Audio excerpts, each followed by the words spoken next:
On the morning of December 30th, 1999, a man walked into the editorial offices of a Lahore newspaper called Jang. He was 42 years old.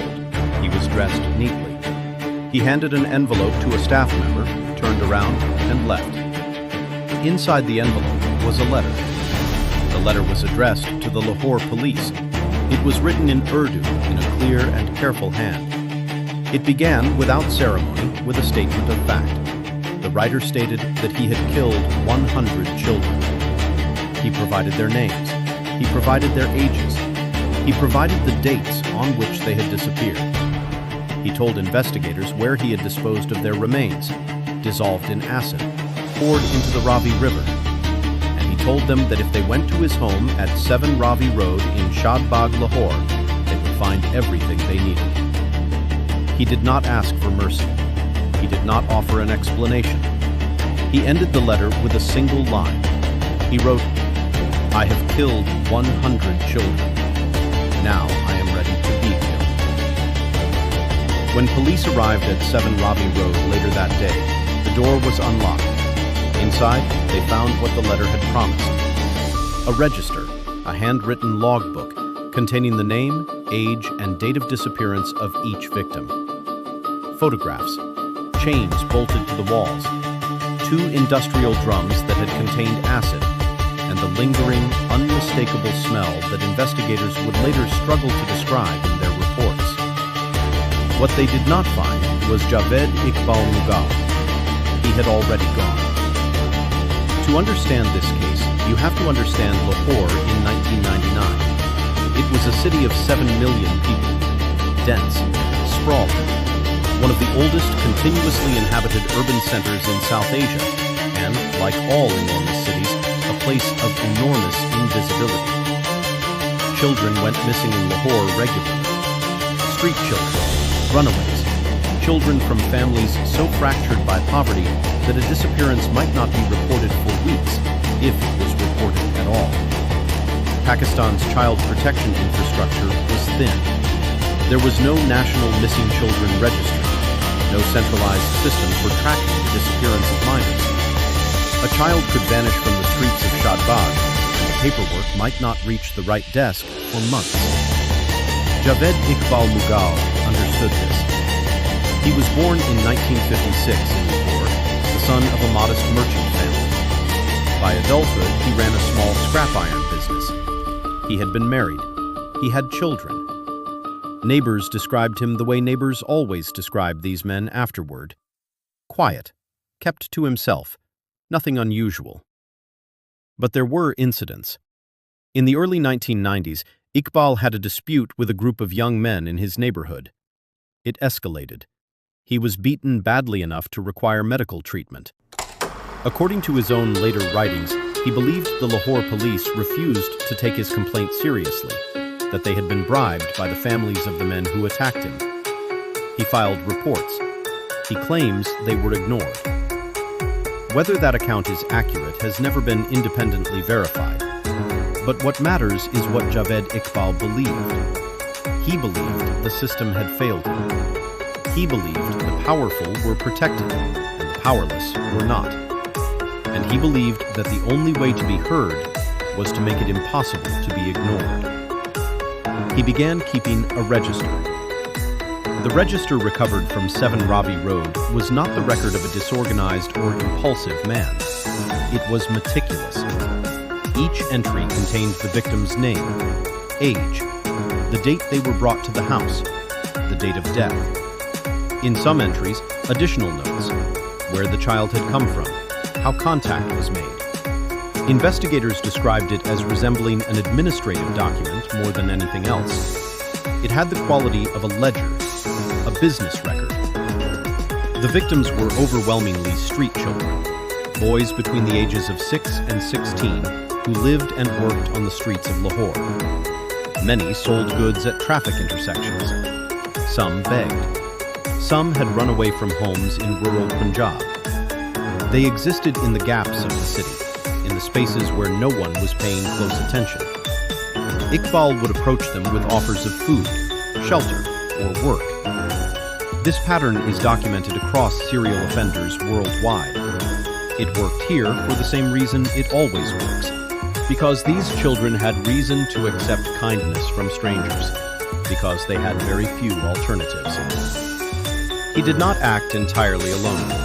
Over the course of the investigation, police arrested 4 individuals who had assisted him, luring victims, or present during crimes, or aware of what was happening inside the house. 2 were juveniles at the time of their involvement. All were convicted. The crimes continued for approximately 1 year, from late 1998 through December 1999. 100 entries, 100 names. And then he stopped. In criminal investigations, motive is not always the central question. Courts do not require psychology. They require proof. But in the case of Javed Iqbal, everyone, investigators, journalists, psychologists, kept returning to a question the register itself could not answer. Why 100? Not 90, not 112, exactly 100. A number with clear symbolic weight, a number that reads as intentional, as chosen. And then, after the 100th entry, he had stopped, written a letter, and walked into the newspaper office. In his own writings, Javed Iqbal offered an explanation. He said 100 was the number that would guarantee he could not be ignored. He said he had chosen street children specifically because he believed the police would not investigate their disappearances seriously, and he wanted to demonstrate the scale of that failure. He described the killings, in his own words, as a protest. This explanation was rejected by virtually everyone who examined it, but it was never fully refuted either. Pakistani forensic psychiatrists who examined him concluded that while he understood the nature of his actions, his stated motivations showed elements of a constructed narrative, a post hoc framework built around crimes that may have had far more personal, disordered origins. The protest framing in this reading was not a lie exactly. It was a story Iqbal had told himself so many times it had become, for him, the truth. What remains genuinely unresolved is the confession itself. Serial offenders almost never confess voluntarily. They do not hand evidence to newspapers. They do not write registers and leave them in unlocked houses. The entire psychology of predatory crime is built around concealment, around the gap between the public self and the private one. Javed Iqbal collapsed that gap deliberately, completely, in the most public way possible. He kept the register from the beginning. He stopped at exactly 100. He chose a newspaper over a police station. He waited 2 weeks after the letter was published, by his own account, to watch how the story was covered before surrendering. None of those details are accidental. When the letter was published, and it was published immediately, because Jang is one of Pakistan's largest newspapers, Lahore erupted. The scale of what was being alleged was almost incomprehensible. 100 children, 1 man, 1 house in an ordinary neighborhood. Police launched an immediate manhunt. Iqbal's photograph was circulated. His associates were arrested within days. Tips flooded in from across the city. The families of missing children came forward. For many of them, the register was the first confirmation they had received of what had happened to their sons. Some names on the list matched children whose disappearances had been reported to local police stations months earlier, reports that had been dismissed or deprioritized. This became a significant part of the public conversation.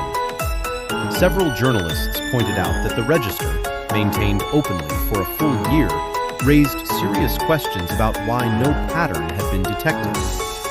Lahore's street children existed in an administrative blind spot, and the case had made that blind spot visible in the most brutal possible way. Javed Iqbal surrendered on January 13, 2000, 2 weeks after the letter was published. He had not attempted to cross the border. He had not changed his appearance. He walked into a police station in Lahore and gave himself up. When asked why he had waited 2 weeks, he said he had wanted to see how the newspapers covered the story. The trial of Javed Iqbal Mughal was one of the most scrutinized criminal proceedings in Pakistani legal history. It was also one of the fastest. Given the volume of evidence, the register, the photographs, the physical evidence at Ravi Road, the testimony of his associates, the prosecution's case was, in evidentiary terms, overwhelming. Iqbal did not challenge the facts. He challenged the characterization. He maintained that his actions were a protest, that the state bore responsibility for creating the conditions that made them possible. The court did not accept this. In March 2000, less than 3 months after the letter was published, Judge Alabakhsh Ranja delivered the verdict. Javed Iqbal Mughal was convicted on 100 counts of murder. He was sentenced to death. But the sentence itself drew international attention for reasons beyond its severity. The judge specified that Iqbal should be executed in the same manner he had killed his victims. He should be strangled. His body should then be cut into 100 pieces and dissolved in acid. Human rights organizations, including Amnesty International, condemned the sentence as cruel and unusual, a form of punishment that mirrored the very crimes it claimed to punish. The sentence was never carried out. On October 8, 2001, prison guards at Kot Lakhpat jail conducted their morning checks. Javed Iqbal Mughal was found dead in his cell. Alongside him was one of his co-accused, Sajid. Both men appeared to have died during the night. No guard reported hearing anything. There were no signs of violent entry. The circumstances were, from the first hour, deeply unclear. Prison officials stated that both men had committed suicide. The precise mechanism was never publicly established. An independent post-mortem examination was not conducted in any way that satisfied journalists or legal observers. Journalists who had covered the case raised questions that have never been definitively answered. How did two prisoners, held separately in a high-profile case, die on the same night in what appeared to be coordinated circumstances? Was it a genuine double suicide? Was it something else? The official investigation produced no conclusions that were made fully public. The case was administratively closed. There is a risk, in cases like this, of allowing the perpetrator to consume the story entirely. Javed Iqbal designed this case around himself, around his grievances, his register, his letter, his surrender. He controlled the narrative from the beginning.